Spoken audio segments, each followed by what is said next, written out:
Good morning, good afternoon, and good evening, everyone who is attending this session today on the topic of parliamentary responses to countering terrorism and violent extremism. The session is hosted by the Commonwealth Parliamentary Association and forms part of a series of webinars to coincide with our forthcoming Commonwealth Parliamentary Conference in Halifax, Canada in August 2022. As we all know, the scourge of terrorism and violent extremism affects jurisdictions across the Commonwealth and beyond, and whether carried out by individuals or groups to further political aims, subvert democracy, or undermine the rights and values of a society, its destabilising effects knows no borders.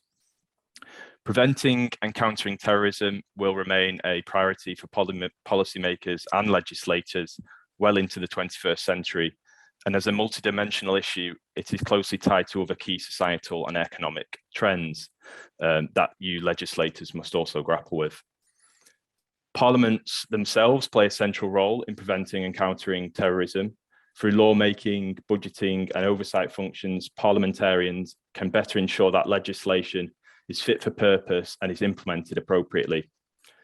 Scrutiny mechanisms such as committees and public inquiries can also make sure that governments comply with national and international obligations. So that's the housekeeping out of the way. I will stop talking shortly and introduce our first panelist of the panel discussion. The Honourable John Mackay is a Member of Parliament in the Canada House of Commons. Honourable Mackay was first elected as a Member of Parliament in 1997 and was re-elected in October 2021 to serve his 9th term in the House of Commons in Canada. He currently represents the constituency of Scarborough-Guildwood. Honourable Mackay is the current chair of the House of Commons Standing Committee on National Defence, and he also chairs the Canadian section of the Canada-United States Permanent Joint Board on Defence. Among his other numerous previous roles in Parliament, they've included being Parliamentary Secretary to the Minister of National Defence and Parliamentary Secretary to the Minister of Finance. So without further ado, Mr. Mackay, the floor is yours for your presentation.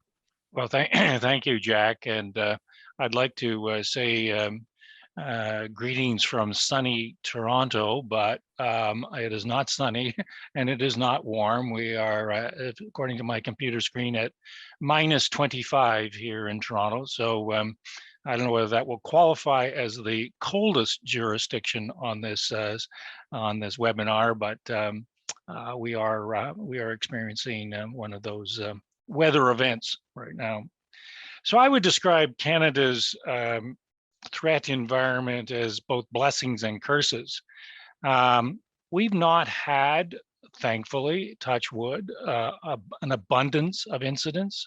The latest was in June of this year, where clearly a ideologically / religiously motivated terror incident occurred, where an individual took a vehicle and directly ran into a family that was clearly a Muslim family and killed all of them with his vehicle.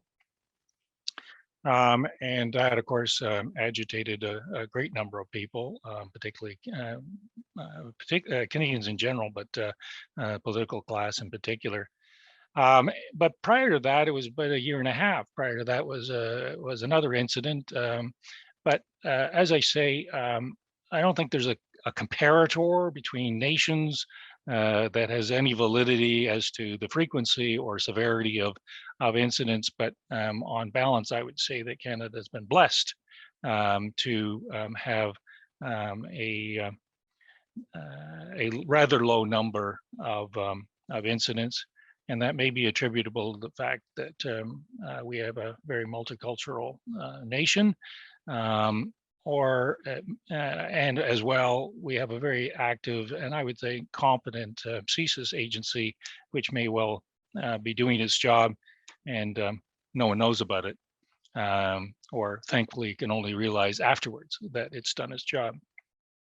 The curse, if that's the blessing, the curse is that we are blissfully, as Canadians, unaware of our security environment. And we're blissfully unaware of all of the subtle threats to our security that happen and are happening, if you will, in full sight.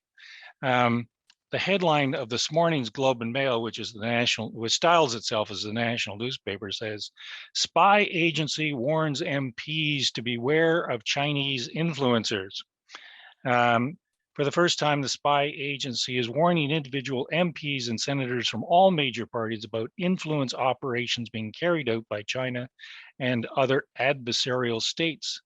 CSIS has become increasingly alarmed about the efforts by China and its agents of influence to covertly cultivate relations with elected officials to gain sway over parliamentary debates. Now, if I were a conservative MP, I would probably be much more aggressive about calling out the influence of the Chinese government in Canadian political affairs, in part because I could point to several seats that may well have been lost to the Conservative Party by virtue of the influence operations of the Chinese government. And that is a very, very dangerous, it may be subtle, but it's a very dangerous development, and it's only unfolding as we speak. The second threat to our security environment is what's happening south of the border. For those of you who know a little bit of history, Canada was at one point, as was probably all the Commonwealth countries, had its security guaranteed by the British Empire. And we were no different than anyone else. And when Great Britain went to war, we went to war. There wasn't any ifs, ands, or buts about it. And in this, at the beginning of the Second World War, when things were not going particularly well for the British, Canada, in effect, transferred its security guarantor from the British Empire to the American Empire, much to the chagrin of Prime Minister Churchill. That has been a happy arrangement for Canada for the last 80 years, where we have received a great deal of security for, if you will, not much cost. And what I think is the issue for us is that security blanket that we have been receiving from the United States is at risk. And when you have a nation that can't agree on basic facts, it's disconcerting for we who are consumers of the security environment to watch your main provider of security descend into a level of political chaos that I think may well result in all of us having to reassess our security environment. And probably that is undergoing. Now, while neither what's happening with the Chinese disinformation game or the U.S. In its political chaos, or even Russian cyber interference operations come to the level of violent extremism and terrorist threats at this point, it is not beyond the realm of possibility that that these things do degenerate rather rapidly. And to quote the famous Canadian philosopher who masqueraded as a hockey player, Wayne Gretzky, you've got to go where the puck is going and not where the puck is. And I would just call attention to colleagues that those three initiatives on the part of the Chinese government, the chaos in the United States, and on the initiative on the part of the Russian government are in fact very, very disturbing, and ultimately may well make our security environment very problematic. And we divide security issue or extremism into three elements. The first being ideologically motivated, the second being politically motivated, and the third religiously motivated grievances and ideas that that compromise our security. We've had to be very careful about religiously motivated extremism. and because religiously motivated extremism generates some difficulties for the particular religion from whom the extremism emanates, particularly say Islam, and people of that faith get very upset when it comes to describing Islamic terrorists, etc. It's a legitimate point in our view. It's a little like describing the Ku Klux Klan as a Christian organization. So we've had to be a bit more careful about the description and the language. And I was chairing the Public Safety Committee at the time, where the minister made the correction to the report about how to describe religiously motivated violent extremism. The Government of Canada published in 2018 a national strategy on countering radicalization of violence. That probably is a fancier description than the reality. It divides into 3 parts: early prevention, which is just a kind of a general approach to preventing the onset of harmful behavior. The at-risk prevention, which is the second part. In other words, targeting individuals and groups in the early stages of radicalization to if you will, get them off that path.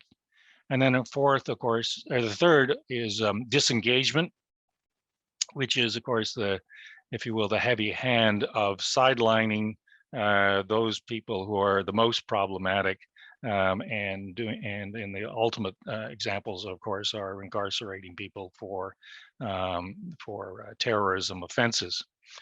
We passed an Anti-Terrorism Act shortly after 9/11. We updated it in 2015. Every nation, of course, has its listed terrorist entities, and some come on with some regularity. We have a financial transactions and reports analysis center called FinTrack, mostly effective to track large financial transactions. We have a Justice for Victims Terrorism Act, which is actually not enacted this week, but it used this week when the judge in the case awarded, I think it was $172 million for the victims of the Iran shooting down the jetliner number 752, and that stands as a judgment against the government of Iran. And then we have a passenger protection program where we have lists of individuals who threaten aviation security.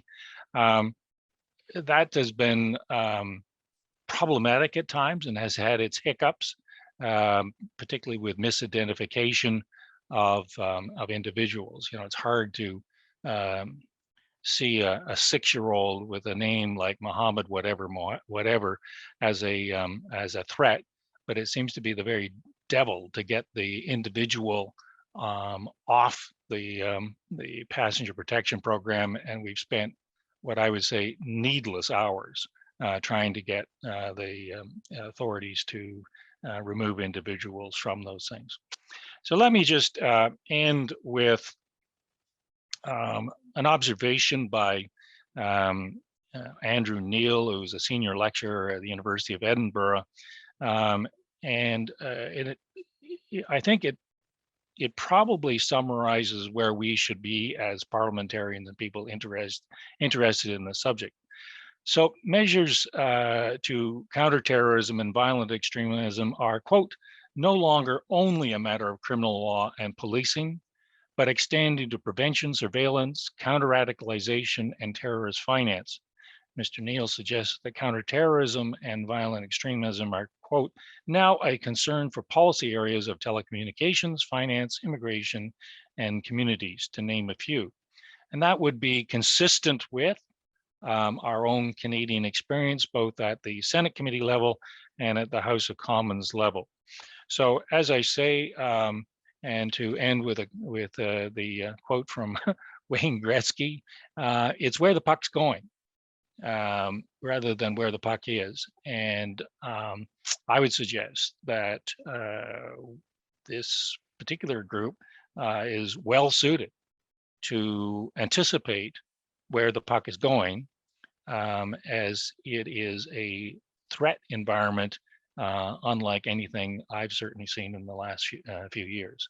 So thank you, Jack, for this opportunity, and I look forward to what Chris and Hannah have to say. Many thanks, Mr. McKay, and a fascinating presentation. It's great to see insights from the Canadian experience, a blessing and a curse, as you called it, but also to see how Canada approaches this multidimensional issue. You said the three-pronged approach through ideology, religion, and politics, and also the strategic view of Canada as well. So I think that will segue quite nicely into our second presentation. And I'm pleased to introduce our second panelist, Christopher Hockey.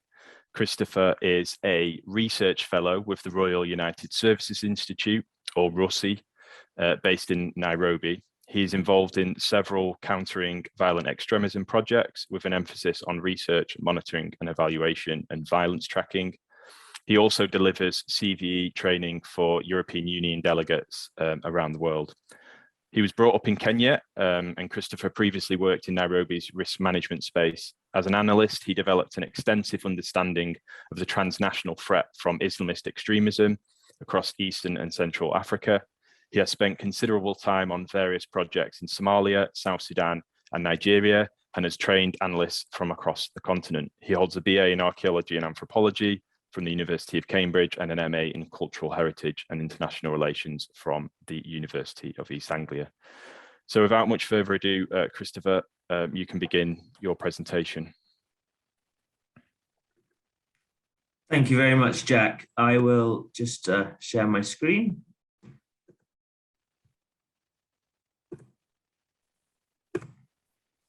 Can you confirm that you can see that? Yes, we can. Great. So thank you. That was a really interesting introduction from the Honourable John McKay. I think that a lot of what I say hopefully will build on that, but go into a little bit more technical detail. So I hope it remains relevant to you. I want to just, for those of you who don't know RUSI, just provide a little bit of background to the organisation. RUSI is said to be the oldest defence and security think tank in the world, based in Whitehall in London, set up in 1831. And the office in London has several research groups covering anything from nuclear to military science. Us in the Nairobi office, we're a tiny little group. There's only sort of 2 or 3 of us focusing purely on countering violent extremism. We're a really, really small office, and there is another office in Brussels. But yeah, just to give you the context of where I sit. So we've been here working in Kenya for about 8 years, purely on, as I said, on countering violent extremism. And I think just to provide a little bit of background, CVE has sort of emerged over the last 15 years as basically at a very high level as an alternative to counterterrorism, the soft approach if counterterrorism is the hard approach. So the prevention, if you like, and every country here represented, I'm sure, will have a different model, a different definition of violent extremism, a different definition of where prevent work fits into their national strategy. But broadly speaking, we're talking about soft approaches. And what I want to try and do in my talk is try and look at what the criticisms of CVE and why and where we might have gone wrong, and perhaps where we can improve moving forward. So I was asked to look at the drivers of violent extremism, and to do that, I could sit here probably for several hours. But I think it's worth just looking at how our understanding in global at least in academic circles, our understanding has changed over the last 20 years. This is a very simplistic overview and history of our understanding of the drivers of extremism. So initially, in sort of the post 9/11 era, there was this idea of sort of very linear conveyor belt model that suggested it was very one directional. everyone moved along this sort of conveyor belt and ended up being a jihadist, for example, if in that context, and would ultimately then carry out an attack. The focus was all on the individual, or almost exclusively on ideology. And it really just ignored the sort of structural conditions in society that might lead that individual to adopt some of the thoughts and ideas they had. And we recognize now really that ideology and extreme beliefs may not even be necessary at all for violent extremist action. And I think that's really critical. And we're trying to find models that really, accept that ideology might not even be that important. We try and avoid the phrases like root causes or causes, given that these are phrases that are misinterpreted, they're abused to justify action by governments. They suggest there's a very clear line between conditions and structural conditions in a society and terrorist acts. And there are serious dangers with sort of accepting these causal links, and they sort of go into legal issues as well. So sort of quite quickly rejecting these linear models, which is that little diagram in the bottom left, we sort of started looking at spatial models. This, to a degree, if you don't mind me saying, Honourable McKay, is sort of slightly how you described it. You have at the very bottom of a pyramid sympathizers, and right to the peak at the top, you have those who are actually active and want to carry out attacks.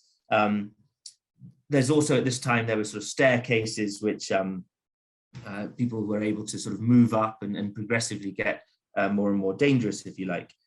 But again, these were all very much based on individuals, and they conflated sort of sympathy with violence, so the ideas, with violence itself.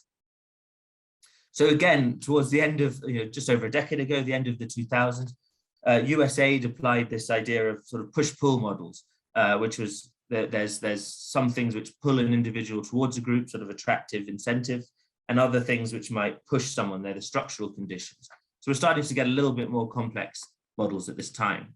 I'm hoping that this sort of history comes together at the end in trying to explain where I think we are today. And despite its popularity, still very popular today, this push-pull model, it really is very, very binary, very imprecise, and there are real issues in using this model to try and put together policy in responding to terrorism. Firstly, physical movements are not always necessary, and this model was entirely sort of adopted from development studies and migration studies, which isn't really that relevant to what we do in countering violent extremism. So, for example, a pull incentive might be financial, promises of money provided by a terrorist organization, and a push might be the sort of structural environmental conditions. And then in the early 2010s, we moved away from this again and sort of started borrowing more. We've always borrowed in this sector, at this time from the sort of public health. And this sort of public health model suggested that at the bottom, we had sort of broad policy that could apply to an entire society. And again, as we move up that pyramid, very similar to the pyramid I described before, we get to actions which directly relate to those who are already infected, for example. That's the idea, the borrowing from the public health model. But ultimately, all these models are broadly rejected now in academic circles because they either focus too heavily on ideology, as I said, they might be linear, and they fail to sort of address all levels of influence on individuals and on society. So what we need is a model that applies the structural conditions, the education, unemployment, issues of identity, poverty, social exclusion, and issues of much more geopolitical issues and issues of international world order or grievances associated, as well as the very low level individual and proximate factors. So these are sort of your incentives or your personal experiences. And if the drivers are all structural, if we assume that, as many countries do, and we see this in Eastern Africa a lot, that drivers of violent extremism are all structural and it's poverty, for example, then why is not everyone in the society a terrorist? If, on the other hand, it's purely driven by ideology, then there are obvious ethical concerns with such a theory, suggesting that certain ideologies lead directly towards extremist action, And as I've said before, there's lots of evidence that ideology might not even be important at all in many cases. So what about group dynamics? What about the sort of enabling factors in a community? So our models must allow for this complexity and vocabulary. So what I'm going to introduce is sort of more recent models, which I think are much more useful for you to apply when sort of conducting your own analysis. Firstly, a model developed by colleagues of mine, Martin Zürten and James Khalil in 2016. And this sort of looks at structural motivators, individual incentives, enabling factors. And if we add group-based dynamics, we can really cover the vast majority of factors leading to violent extremism and how they all link together. So this sort of convergence suggests that you have to have factors, drivers in all those different categories in order to actually lead to terrorist acts. And then if you really want to get into the technicalities of this, I would read another article I shared, hopefully that will be shared with you afterwards, by Naomi Buchanan at UCL in London. And this is a really, really technical model, which is perhaps not so useful for practitioners because it is so complicated, but really worth exploring. And that's what you see in the bottom right-hand side there. This is, she calls her at five S's inference model, or S5 inference model. And it's obviously very close to reality, but because it is so complex, maybe it's actually less practical. But it really does help us understand what kinds of people and what kinds of contexts and at what times ultimately should be considered at risk. And that's her wording. So before I move on with this sort of history of our sector, I want to just make a couple of final points. Broadly, simple generalizations of why some people embrace violence and others might not are now rejected. That includes those which are heavy on the structural factors, those which are focused entirely on psychology, and those which are focused on ideology. And we need to recognize that joining violent extremist groups can often be a very rational decision. And radicalization is too often, we forget how gendered the process can be. Gender inequalities and harmful masculinities in themselves act as a driver. Gendered social expectations serve as a driver. But we also need to know that violent extremist organizations adopt different strategies often for men and women.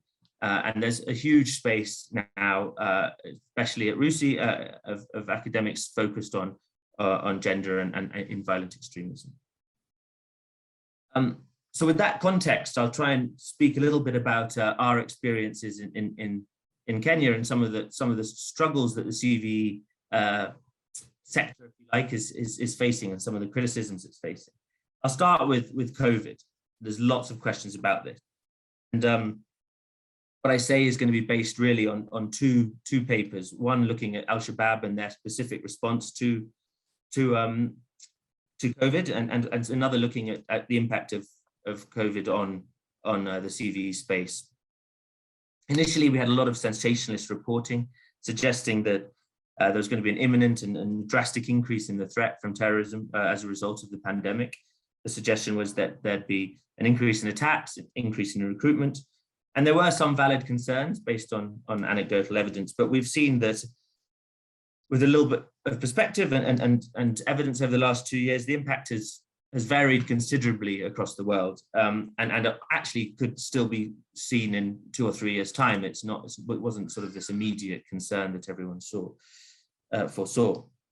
So we must challenge these assumptions that we often see where countries pull out. I'm sitting here in Kenya as with a UK passport, seeing the British pull out everyone and their own staff, expecting sort of this economic downturn to lead to a sort of a rise in recruitment and sudden increase in criminal activity, when in reality, everyone has their own agency. There are many varied drivers of VE, and that sort of trend, that link between an economic downturn and increase in problems in the extremist space were really over-exaggerated.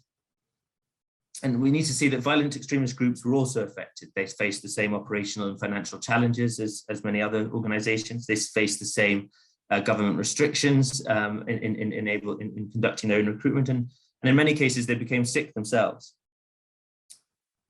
And in tracking the rate of activity, especially in a Kenya context around al-Shabaab, we've seen no increase in activity in conjunction with the onset of COVID-19. The reality is that the exacerbation of these structural drivers over the course of several years may be very significant, and in the long term could lead to an increase in recruitment. But in the immediate term, that hasn't been the case.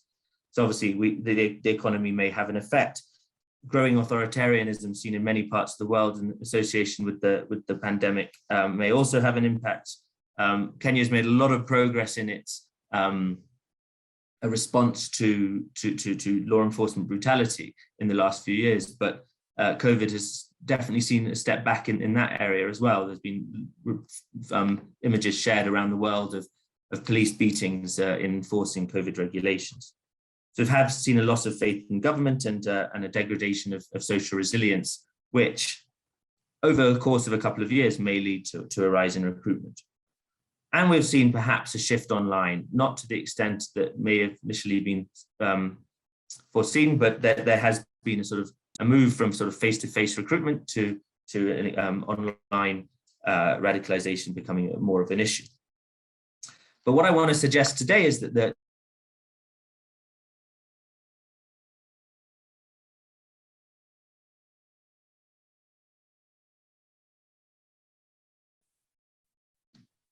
all the programming globally has faced.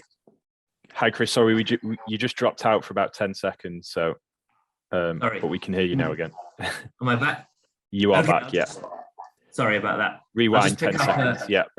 No problem. No, what I wanted to say was that I think that the argument I want to make is that the biggest impact of the pandemic isn't necessarily on VE groups and on their activities, but really on the CVE space and on CVE actors who no longer have the resources to perhaps respond to the threat at a time when these grievances and these structural grievances perhaps are growing. So, a lot of the programs that we work on suffered massive cuts in funding, at the same time as obviously sort of limits on gatherings and making implementation very difficult. But this sort of cut in funding has come at a time when CV was already under real criticism, pressure to sort of prove it had some value and that it actually worked. And in many cases, the evidence is that it hasn't been working. So this hit, may not be reversed. And for example, we know donors that we have good relationships with who are cutting a vast majority of their CVE funding in response to criticisms in recent years. RUSI spent a lot of time in the last few years on this project called the Prevention Project, and I provided a link, which basically was a large-scale research study into what works and what doesn't in the PCV space. And ultimately, we found that there are major ethical, practical, and conceptual challenges in PCV and in its ability to work. We found that the evidence base is really limited, and often programs are based on very questionable assumptions. Private sector organizations are very reluctant to share their evidence and share the evaluations of their studies. And in many cases, really weak M&E monitoring and evaluation is associated with this sector. And ultimately and increasingly, the major challenge has been that distinguishing violent extremism from other development programs is a real challenge. So people working in peace building, in livelihoods and youth empowerment, and working in gender equality programs, for example, will say that they're conducting countering violent extremism projects partly to obtain funding during its sort of peak years where it was very popular. And many have since found it very difficult to sort of understand what makes challenging improving education, for example, where education is a driver of violent extremism, different to a violent extremism program in itself. PCV often targets the most at risk, but obviously what about everyone else in the community facing the same challenges, the same lack of education? So for example, RUSI has worked a lot in mentorship, working with at-risk communities in Kenya. And there's lots of positive evidence that it has had a real impact on those individuals. But if there are still no jobs available for them once they've changed their attitudes, then what is the then we need to think again at how this space works and how it relates with other programming. The space has also been seen as Western centric, models being taken from Europe and especially Europe and the US and it sort of applied to context in the global South, and it's clearly not worked. And at the same time, we've seen short-term and really unsustainable goals set by donors, which have not helped either. In the interest of time, won't go into the sort of the Kenya-specific criticisms, but broadly, we here are often praised for as a country for having the structures in place in line with sort of international good practice. We have a national strategy against violent extremism. That's devolved down to the counties in county-specific strategies. But in reality, there's no funding for any of these strategies. There's poor cooperation between police and communities. Islam is too often still stigmatized. And often the issues that are being addressed aren't those that are relevant to the community. Not a space that in the last two years has been heavily criticized. I want to look specifically at how we've tried to research these issues, and we received sort of potential funding from USAID to look at how the broader social norms and networks created have affected recruitment, and not focusing so much on identifying who's most at risk, but looking at how the social environment becomes conducive towards violent extremism, for example. We've also historically worked extensively with law enforcement in Kenya under a UK-funded program called Reinvent, and we've worked on EU-funded programs, especially focusing on mentorship. What we found in this study, though, in particular, is that the information circulating is increasingly what's increasingly important is individuals at a peer-to-peer level and not sort of the high-level mosques, for example. So the study really suggests that we need to be focusing more on youth networks and less on sort of targeting key ideologues who maybe 10, 11 years ago were particularly important, but maybe less so now. We found that community understandings of violent extremism and countering violent extremism are very different to those that the government holds, that practitioners and civil society holds. We found that information sharing is highly gendered. People share with men, women share with women a lot of the time when it comes to sensitive information received from Al-Shabaab. And we found that people share information they don't necessarily agree with. And we were also able to sort of understand how that information feeds through an online system into an offline network. But again, repeatedly, we found that the CVE as a concept wasn't relevant to those people we were talking to. So I've gone very briefly over that. I'm happy to answer any questions about that study and share it maybe at a later date. But what I'm going to do to finish is provide some recommendations at how the space is changing and what we're increasingly arguing for. Firstly, this idea of mainstreaming is repeatedly mentioned. USAID and the EU as major donors in this space are increasingly talking about mainstreaming, but actually it's a very poorly understood concept. Maybe the idea of mainstreaming is misleading. The idea is that we need to acknowledge that PCV and counterterrorism can't alone address structural grievances, and not all development programs are necessarily conducive to working together with PCV, but increasingly we need to look at how we can integrate PCV programs with development a little better.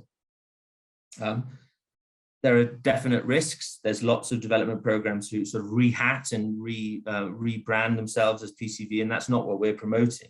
What we are saying is that through sort of better integration. So for example, that example of mentoring that I provide, we consider how those people who are mentored can be better linked with job opportunities. Reinvent, the program I work on funded by the UK, doesn't have CV in isolation. It's part of a larger police reform program. This is the sort of way that the space is going. I also want to push for this idea of PCV sensitivity in the same way as we have gender sensitivity or conflict sensitive experts who are brought into programs. We need to think of PCV experts. So how could your program perhaps exacerbate drivers or by leaving certain individuals out? And those individuals most at risk, we really need to look at making sure they're included in livelihood and development programs. A second major piece of advice is around the private sector. Too often, private sector is left out in CVE work. We recognize unemployment as a major driver of violent extremism, but then don't do anything about it and include the private sector and look at improving job opportunities, for example, for those most at risk. Thirdly, we need to look at, as we did in this USAID study, the wider social ecosystem. So not just the individuals most at risk, but how they're supported by broader social norms and values, and not just focus on the sort of clerics who we might think are important leaders, but look at sort of much more informal leaders and peers who are influencing values at a local level. RUSI's always opposed the use of strategic communications, so we need to look at building relationships, and a lot of our recommendations in our recent studies have been around improving communications as a way of improving relationships and building brands rather than just sort of hoping someone believes what they're told. And finally, I will always advocate for more focus on law enforcement. If nothing else is listened to, focusing on law enforcement, which in Kenya is the major driver, and I say that with a heavy heart. Thank you. I've rushed a bit there at the end, but please, I'm happy to answer any questions later. Thank you, Jack. Many thanks, Christopher. Another fascinating and very comprehensive presentation. Certainly a lot to unpick there. You provided, firstly, a really good overview of the landscape and how to maybe view CVE as factors as opposed to, the pitfalls of trying to view it through the frame of root causes and drivers, and also ended on some really insightful recommendations, particularly the need for, as you say, the need for increased effectiveness of M&E, and I think that'll certainly inform policymakers of what works and what doesn't, based upon some of the programs and examples that you mentioned in your presentation and the work of RUSI as well. So many thanks for that, Christopher. Certainly food for thought for the Q&A portion of the webinar. Before I move on, I'd just like to remind attendees that many of the resources and links and references that Christopher and Honourable McKay have made so far can be found in the chat function of the session, and we'll also be sure to share all resources at the end of the session as well to attendees. And please do submit questions as the presentation goes on. We will endeavour to get through all of them. We've received quite a few already, so please do submit those as well. So last but not least, I'm happy to introduce our final panelist and presentation of the panel discussion. Hannah Dogovic works as a Programmes Officer at the OSCE Parliamentary Assembly and co-facilitates the organisation's work on countering terrorism. She thus supports the programmatic work of the OSCE Parliamentary Assembly's ad hoc committee on countering terrorism and conducts targeted analysis and research on major terrorism-related security developments in the OSCE region. She also assists coordinated policy planning and organisation of the committee's activities. Before joining the OSCE, Ms. Dogovic worked as a human rights officer within the Department of Human Rights and Communities in OSCE mission in Kosovo. So without further ado, Hannah, I'll hand over to you for your presentation. Thank you, Jack. It's a pleasure to be today a member of this interesting panel, and I hope that my presentation will be as entertaining. Let me just share my screen.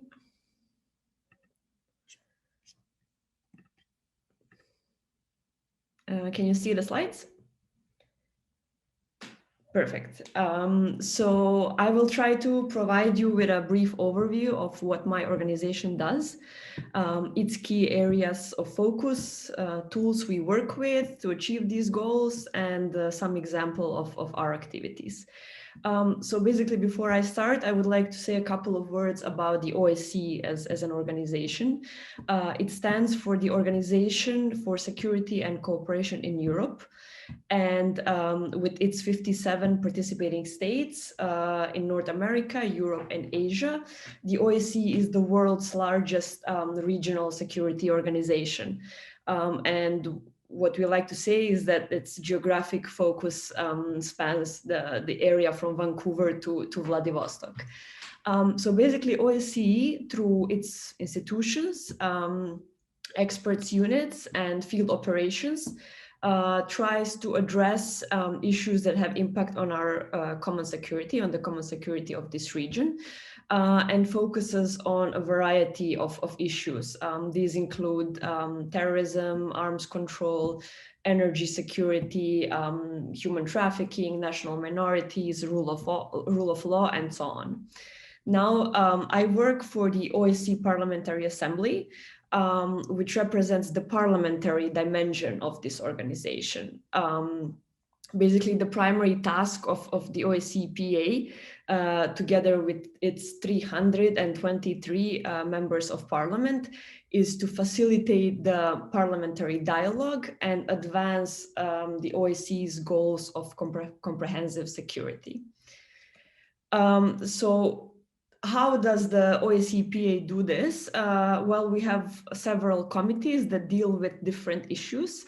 I will talk about the OSCE PA Ad Hoc Committee on Countering Terrorism. Together with my colleagues on the counterterrorism portfolio, we support the work of this committee. So basically, in 2017, the OSCE PA decided to increase focus on countering terrorism efforts and to strengthen the contribution of OSCE parliamentarians in this important topic. In July 2017, the OSCE PA established the Ad Hoc Committee on Countering Terrorism. At the moment, the committee is composed of 10 members, actually coming from 10 different countries, 10 different OSCE participating states. And we like to say that this committee also serves as a confidence building measure in the OSCE PA in general, because there are MPs from the United States, from Russia, from European countries, other European countries, and so on. And they all work together collaboratively on a common agenda. So since 2020, the chair of the committee is Dr. Reinhold Lapatka, who is a member of parliament from Austria. And here on this slide, you can see the full membership. Basically, since 2017, this committee was mandated to assess emerging terrorism-related trends, to promote coordination and cooperation with other OSCE structures and other key partners, to enhance parliamentary dialogue on this issue, and to contribute to implementation of counterterrorism related commitments, not only of the OSCE, but in general, the international commitments in this regard. Here are the goals of the committee, which correspond to the mandate I just outlined. So basically, they include strengthening parliamentary engagement, developing policy guidance, and contributing to the implementation of international counterterrorism framework. There are 5 key areas where CCT believes it can add value. These are identified by the chair, and as you can see, they include several aspects of countering terrorism.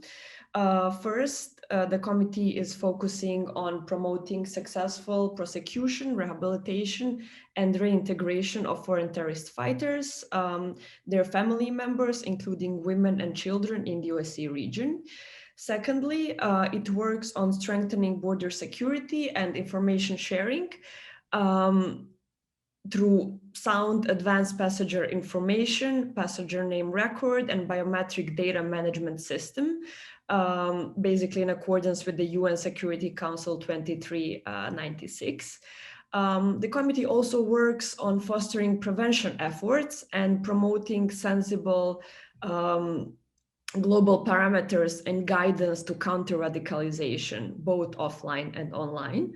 It also supports victims of terrorism and works on strengthening the role of victims associations through advocacy and awareness raising activities. And finally, the committee believes that it is also important to explore the intersection of terrorism with other serious threats, such as bioterrorism, terrorist financing, nuclear proliferation, and hybrid threats. Now, after outlining the main areas of focus, I would like to talk a little bit of what tools are at the disposal of CCT to deal with these things. And by this, I will also provide you with examples of some of our recent activities. Of course, the time is short, so I will not try to bombard you with many information, but I will just try to point out some of the most successful activities we recently had.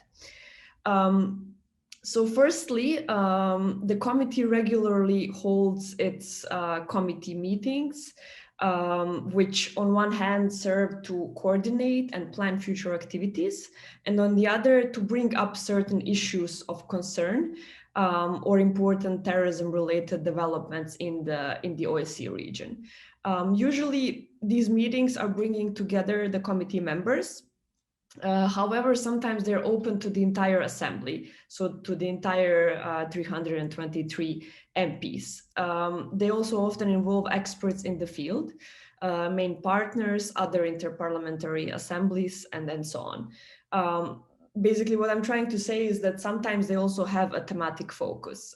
For instance, last year, the committee had an informative hearing with the authorities of Kazakhstan, for instance, to share lessons learned and best practices in prosecuting and reintegrating foreign terrorist fighters. Why the committee did this is basically that because Kazakhstan was identified as a successful case study also when it comes to repatriation of foreign terrorist fighters. So as you can see through these meetings, it is also important to bring up some real life examples of how certain participating states, OSCE participating states, dealt with certain counterterrorism issues. And they can serve as a good example to other participating states that are dealing with similar issues. For instance, in 2020, we also had a focused thematic meeting, which was discussing the terrible terrorist attack that happened in November 2020 in Austria. So yeah, this is just a small example of how the committee works. Another useful tool for the committee are its official visits and conferences. So far, CCT had 6 official visits. They serve mainly to determine the situation on the ground. They happen within the territory of the OSCE participating states, of course. For instance, in case of the visit of the committee to Bosnia and Herzegovina, the visit served to understand the issues of radicalization in prisons. But also sometimes they provide an opportunity, these official visits provide an opportunity to share lessons learned and learn from certain countries that had terrorist attacks. For example, we had an official visit to Norway, where we discussed with the officials and with the victims of the Utoya massacre. So I can also say that the reports of all these visits are available on our website, which I believe will be shared later on. So they're quite interesting because they also offer good material for follow-up activities. Then another important tool to achieve counterterrorism related activities are policy resolutions. Basically, the Assembly every year holds an annual session where it adopts certain policy resolutions, which provide then guidance to the OSCE participating states who wish to integrate certain legal provisions in their policy and legal frameworks. One of the main terrorism-related resolutions the Assembly has adopted are the resolution on preventing and countering terrorism and the world, and resolution on challenges related to returning and relocating foreign terrorist fighters. So basically, these resolutions provide a solid framework for PA future actions, and we also contribute regularly to we're also part of different expert consultations. So for instance, last year we were involved in expert consultations on the drafting of the parliamentary manual of the UNOCT on facilitating the implementation of UN Global Counterterrorism Strategy. Our MPs, who are members of the Ad Hoc Committee on Countering Terrorism, also participated in the UN OCT drafting of the model law on victims of terrorism. So we strongly believe that these are some of the main activities the committee does and through which it has the main impact. Another interesting thing is the oversight initiatives. Because they serve as an example how the parliaments and also interparliamentary assemblies such as OSCE-PA can contribute to the implementation of certain commitments. So for instance, in 2019, the OSCE Parliamentary Assembly initiated an oversight initiative on strengthening border security and management. So basically what was done through this committee is that a survey was sent to all parliamentary assemblies of the OSCE, kind of motivating them to conduct oversight of the implementation of certain API and PNR UN Security Council resolutions, and to understand what the governments are actually doing and what is the status of implementation of these commitments. So basically, this is, as the CCT chair often says, it is an essential task of parliamentarians to hold governments accountable for commitments they have freely agreed to. And basically by asking questions to our governments about what they have done to implement certain commitments, the parliaments can add real value to the process and help identify different shortcomings and areas that need further attention. So I will show you here, sorry, I'm going in the, so this is the publication that came out of this oversight exercise. We managed out of 57 participating states, we received more than 20 responses from different parliaments, which were compiled and analyzed by experts. And in the end, we came up with this report, which also includes certain concrete recommendations to the parliament. So basically, these are some of the main tools at the disposal of the CCT. Of course, we also do a lot of outreach and public messaging, and we cooperate very often with other actors in the field, but I will talk about this in a bit. Here are some examples of activities that I just mentioned. When it comes to COVID-19, we're all aware that while the pandemic was keeping authorities all over the world busy, It has also provided a fertile ground for terrorists to boost their online propaganda and to stigmatize minorities. So through a series of web dialogues, web parliamentary dialogues, as we call them at the OSCPA, we try to focus also on this important issue. So these dialogues were focused on addressing cyber and internet security issues, countering the negative narratives and disinformation, and also focus attention towards the most vulnerable layers of the society.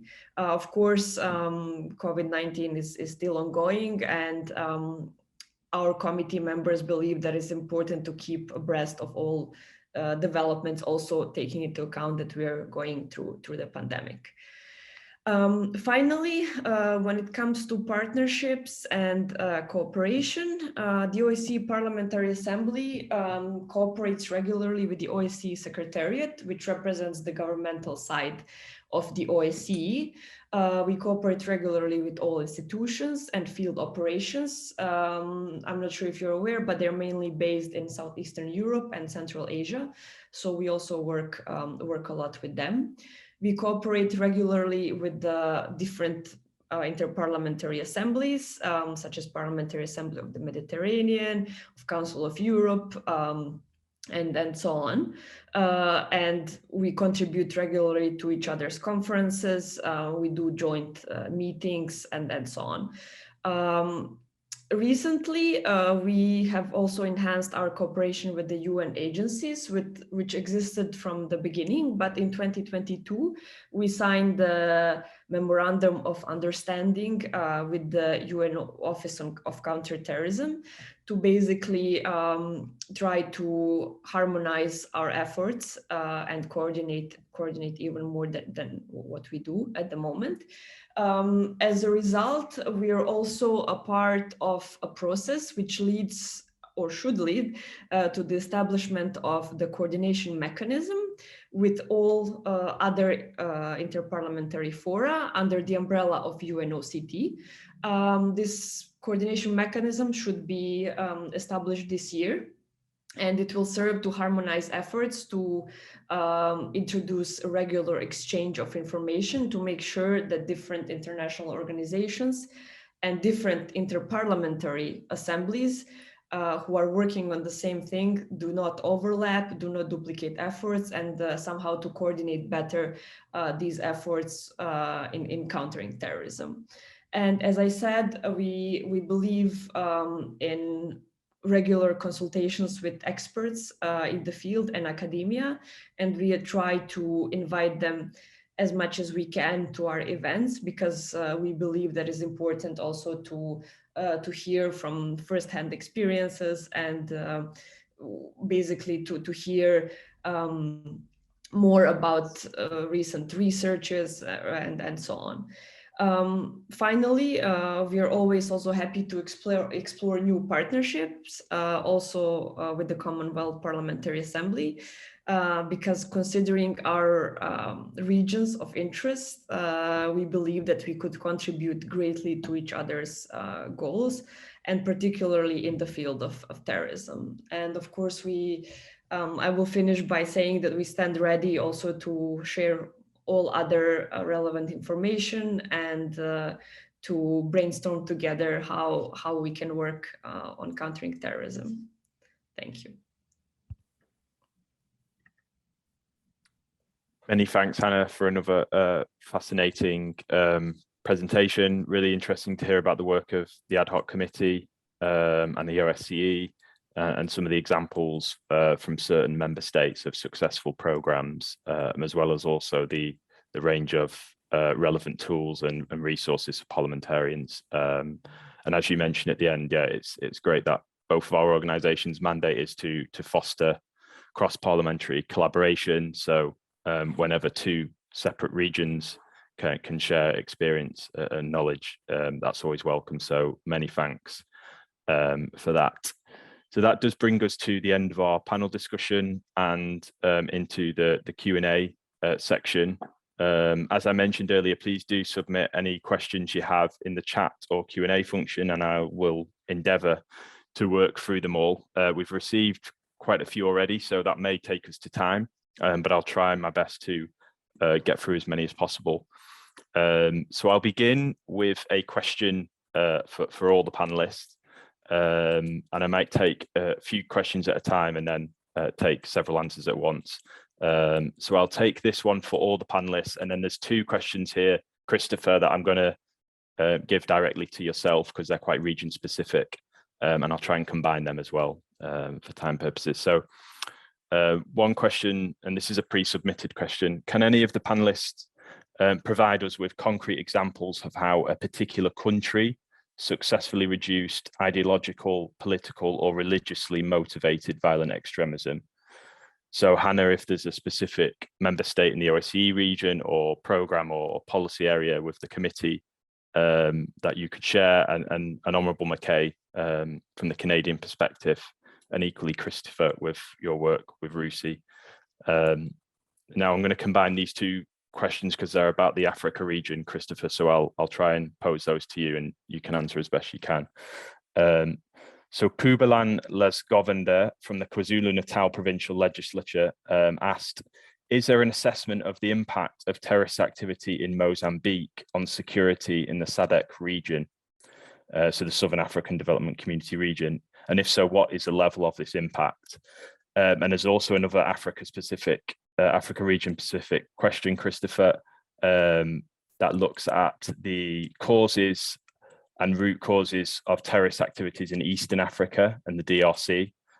So he mentions Al-Shabaab terrorist activity in Somalia and Kenya, but then also references rebels and extremist groups across Uganda, Congo, and Rwanda.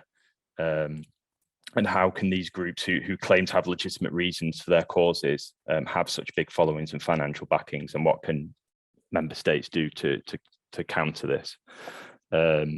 So I'll first go to Honourable McKay for the first question on concrete examples of successful approaches in Canada.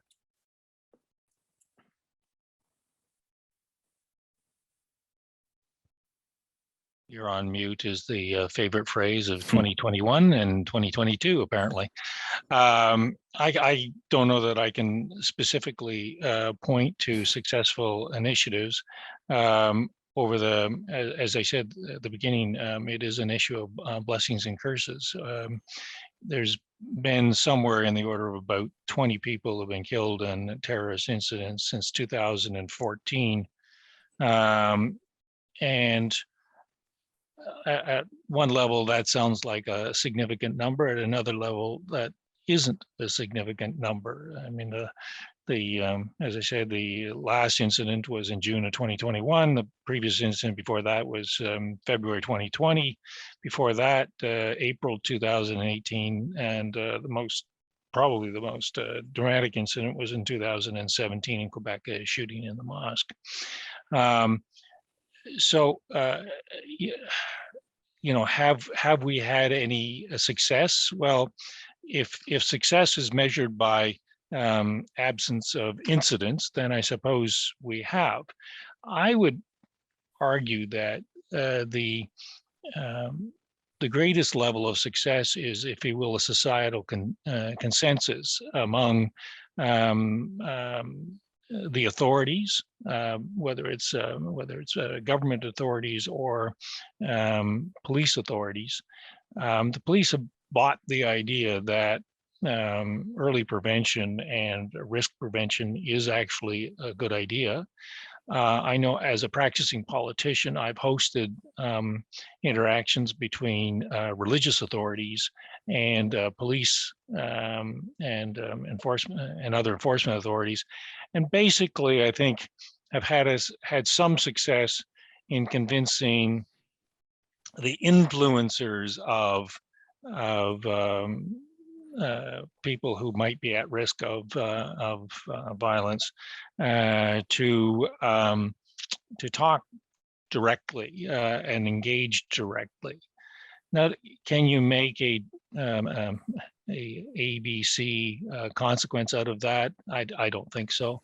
But I would say that the early risk and that risk prevention programs have been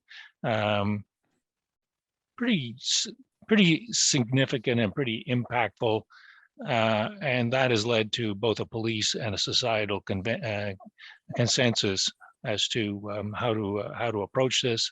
And touch wood, hopefully we will not have further incidents. Thank you, Mr. McKay, and I'll go to Hannah next. Thank you.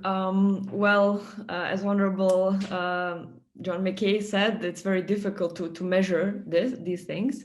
And I wouldn't say that there is any OSCE participating state that I could single out as a best example when it comes to this, because different participating states have different tools at their disposal, different legislation.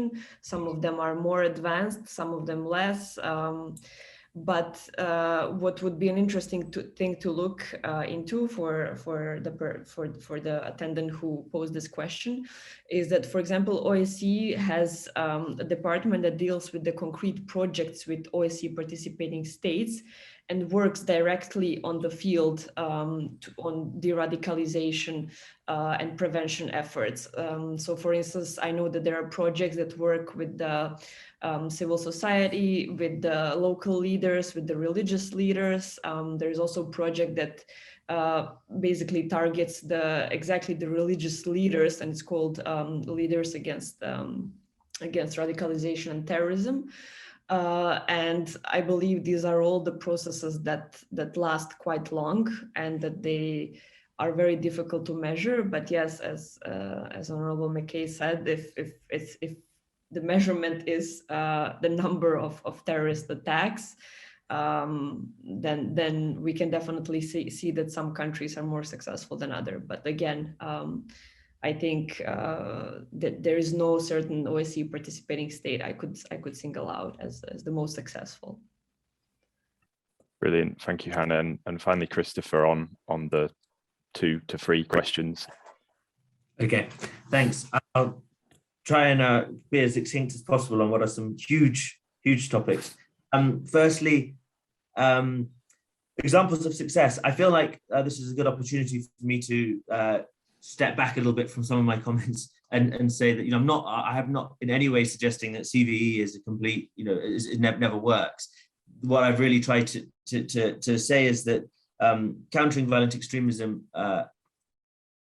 needs to be integrated and partnered with broader sort of good governance programs and broader development programs that tackle tackle structural inequalities.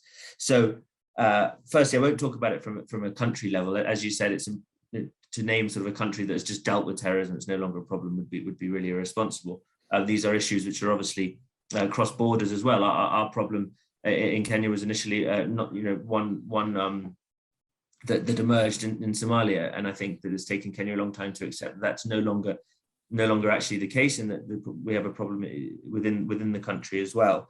But yeah, so my point is that I think to say that there's a country that has dealt with it successfully would be irresponsible. At the same time, we have loads of examples of localized success, local examples of CVE programs having a real impact, local examples of, as I said, the mentorship having a real impact and changing sort of communities' lives. And right now, Kenya's recruitment levels have decreased significantly. So, 2015, we had huge numbers traveling to Somalia.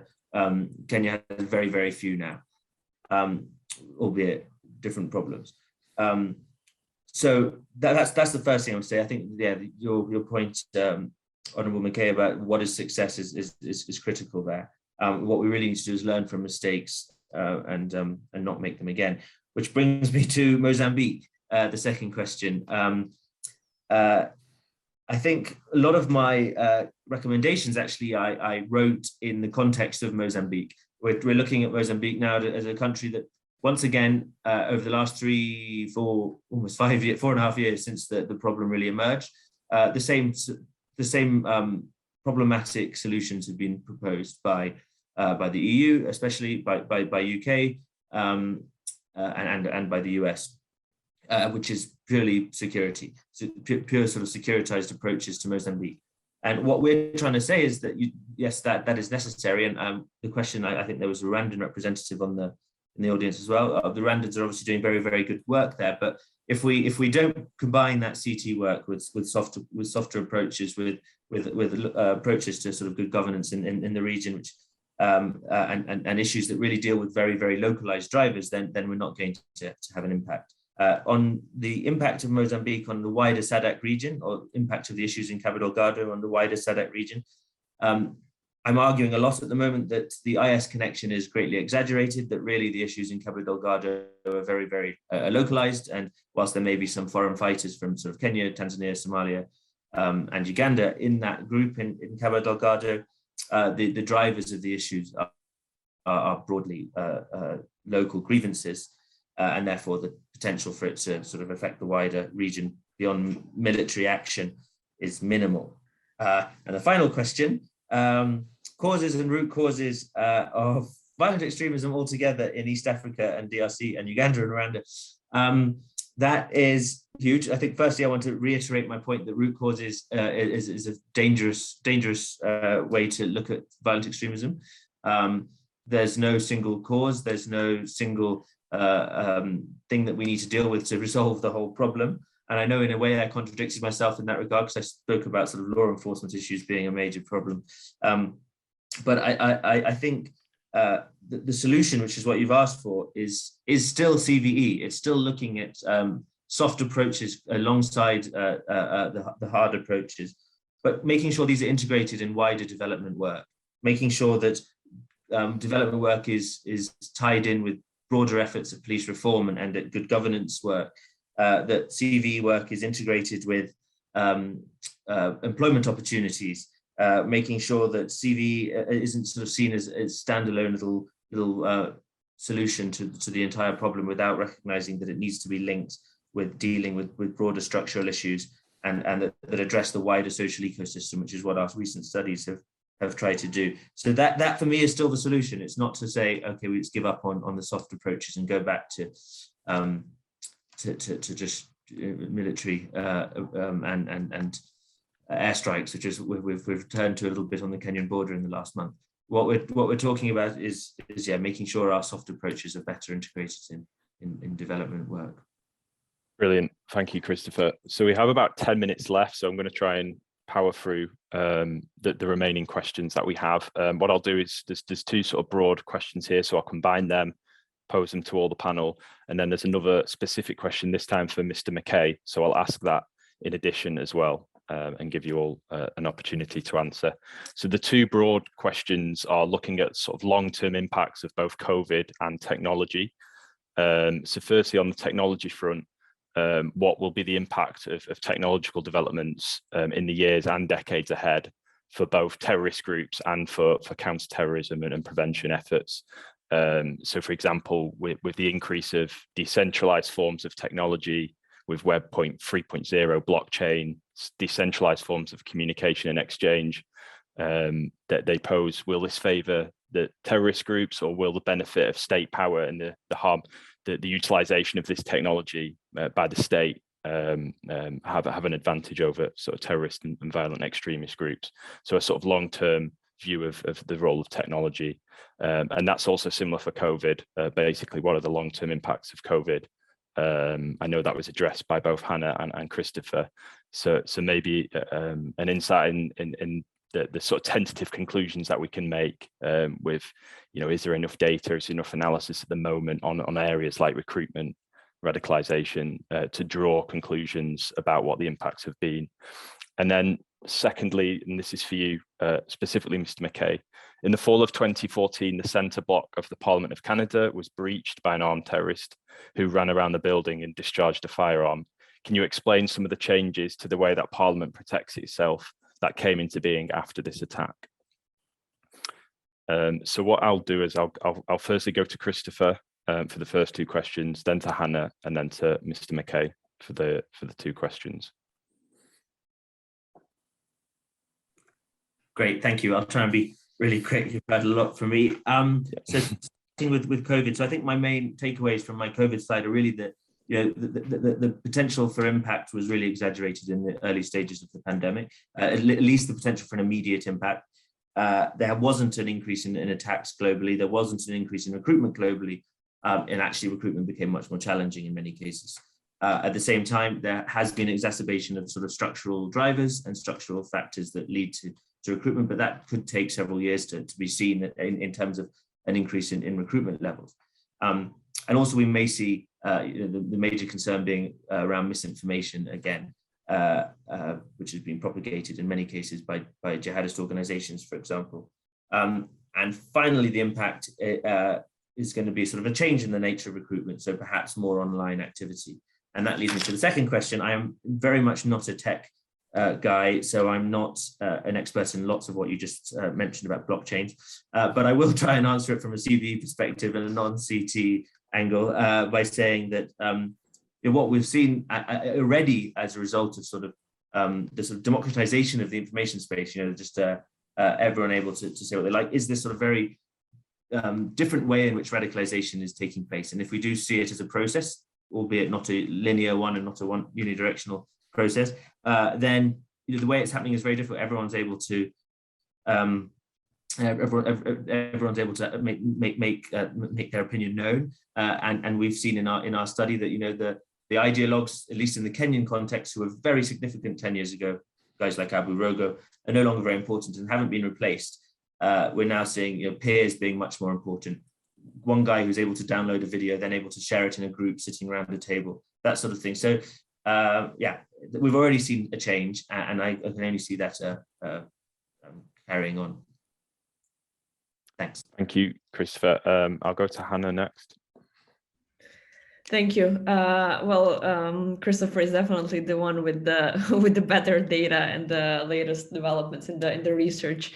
What I could say is that definitely the COVID-19 has shown how important it is to support the role of community and religious leaders, educators, local governments, the media, and parents, especially in promoting different paths away from violence and to teach tolerance, support critical thinking skills, to provide emotional support and help youth to become more engaged and productive members of society.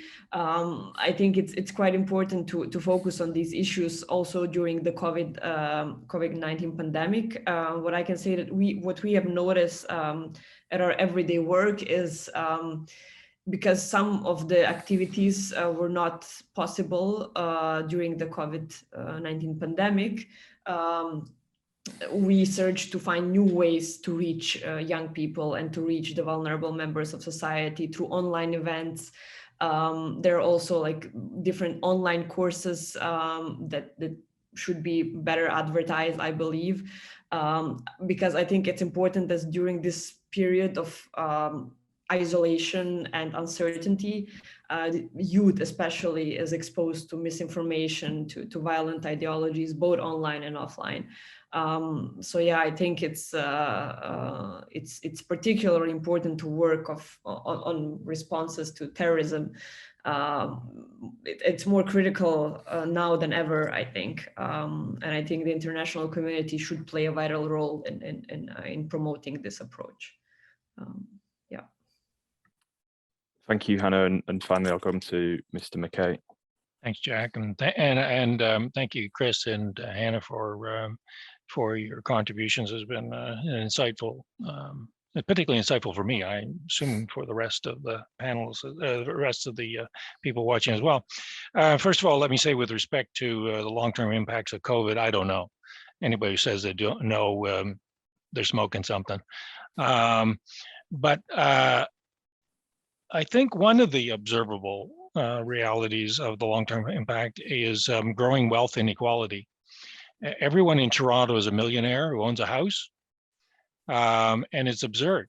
And we've, by virtue of the increase in value of assets over the the period of COVID, it shut out a lot of people from actually owning homes, and that's exaggerated wealth inequality. When you do that, you create in a certain segment of the population a sense of hopelessness. And I know Christopher doesn't like the idea of root causes, but wealth inequality is I think a significant issue, and it's not only just wealth inequality among citizens in a country like Canada, but it's wealth inequality among nations. Africa will climb its way out of COVID much more slowly than will the rest of the world, in part because vaccines are not readily available, in part because countries like Canada don't make them available or treat their own populations first. So I would say that will be a long-term impact of COVID, even when possibly it just becomes a form of flu and treated like a form of flu. Second, on the technology, I think Jack, you could devote an entire segment to the impact of blockchain technology and the creation of alternative currencies. There is I think Guatemala was a country that's just accepted Bitcoin or Ethereum as a valid currency to be treated in the same way as Guatemalan currency. As long as that's true, then nations lose control, particularly smaller nations will lose control over their currency. And if that happens, then I think inflation will become, if you will, similar to the end of the World War II, where piles and piles of Reichsmarks wouldn't buy you a loaf of bread. So I don't know where that's going. I don't pretend to know where that's going. I don't even, unless my son is sitting beside me, I have no idea what a blockchain technology is.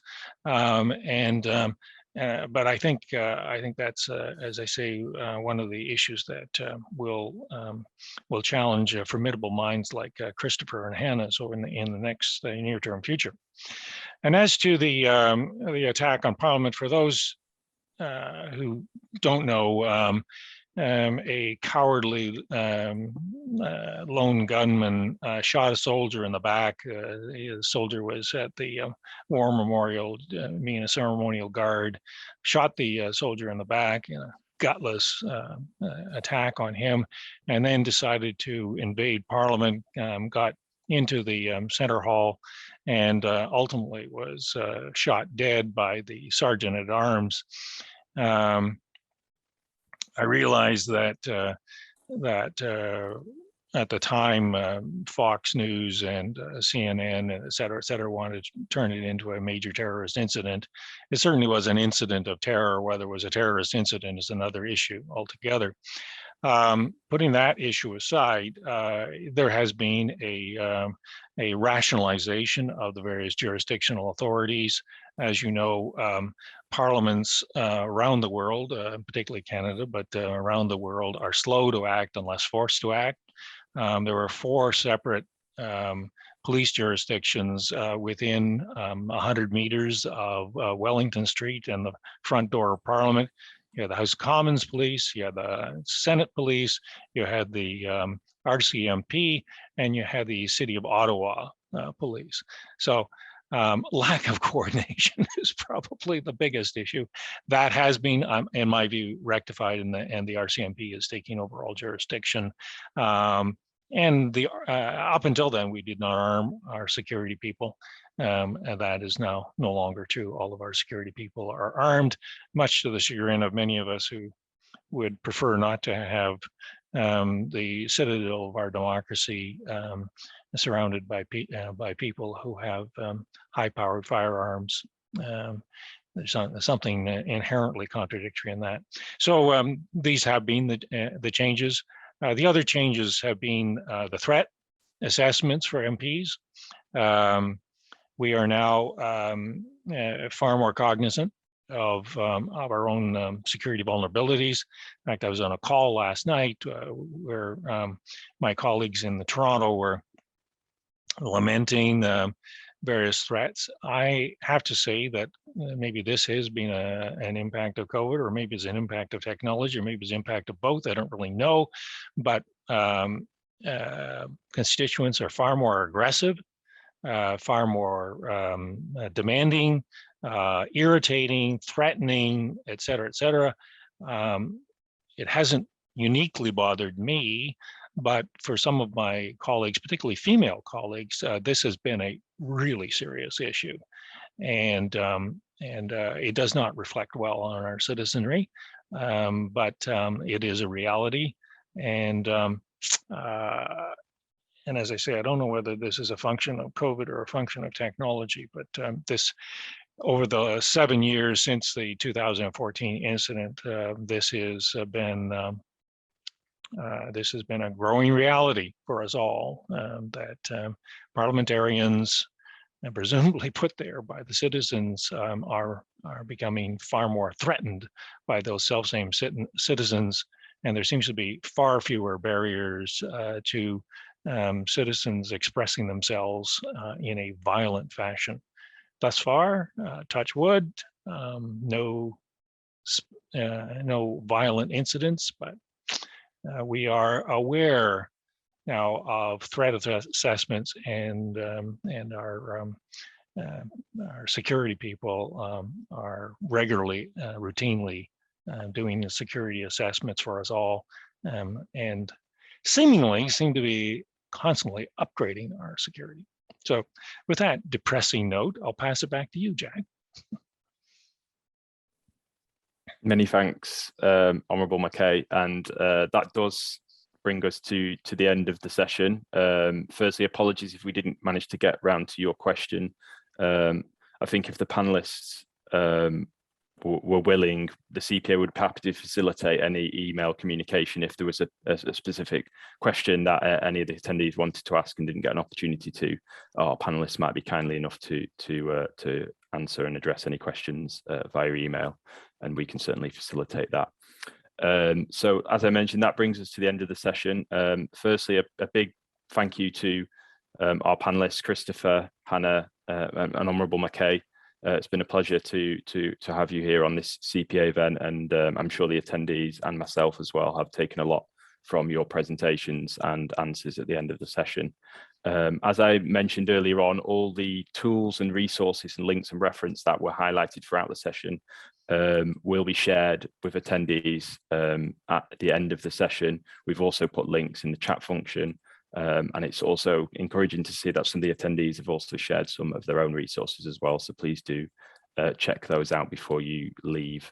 I will end by saying that the session has also been recorded, and a recording will also be made available on our social media pages and website as well. So please do keep an eye out for that. So I won't take any more of your time, and I will end again by thanking our panelists and thanking all those members, parliamentarians, staff, and external partners that were in attendance today, thanking them for their attendance as well. So with that, I will end the session.